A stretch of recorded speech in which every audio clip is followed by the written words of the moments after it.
Hello, അപ്പോൾ നമുക്കിന്നൊരു അടിപൊളി മീൻകറി ഉണ്ടാക്കാം. അതിന് നമ്മളൊരു ചട്ടി അടുപ്പത്ത് വെച്ച് അതിലേക്കൊരു ടേബിൾ സ്പൂൺ വെളിച്ചെണ്ണയും ഒരു കഷ്ണം ഇഞ്ചി കനം കുറച്ച് നീളത്തിലരിഞ്ഞതും 5-8 വെളുത്തുള്ളി പൊളിച്ചതും കുറച്ച് ഉലുവയും ഒരു സവാള കനം കുറച്ചരിഞ്ഞതും ഇത് നന്നായി വഴന്നതിന് ശേഷം ഇതിലേക്ക് 2 ടേബിൾ സ്പൂൺ കാശ്മീരി ചില്ലിയും 1 ടേബിൾ സ്പൂൺ മഞ്ഞളും ഇട്ട് തീ ഓഫ് ചെയ്തതിന് ശേഷം നന്നായി ഇളക്കി കൊടുക്കുക. ഇതിലേക്ക് നമുക്ക് കറിവേപ്പില കൂടി ഇട്ട് കൊടുക്കണം.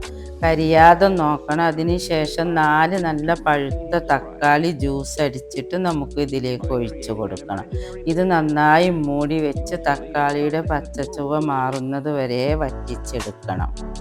പിന്നീട് ഇതിലേക്ക് നമ്മൾ ഒരു ചെറുനാരങ്ങൻ്റെ നീരാണ് പുളിക്ക് ചേർത്ത് കൊടുക്കുന്നത്.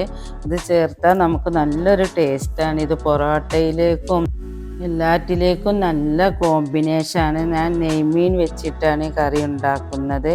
എല്ലാവരും ട്രൈ ചെയ്ത് നോക്കണം. നല്ല ടേസ്റ്റാണ്. ഇതുപോലെ നമുക്ക് ആവോലി കൊണ്ട് അയില കൊണ്ടൊക്കെ ഇതുപോലെ തന്നെ കറി ഉണ്ടാക്കി നോക്കാം.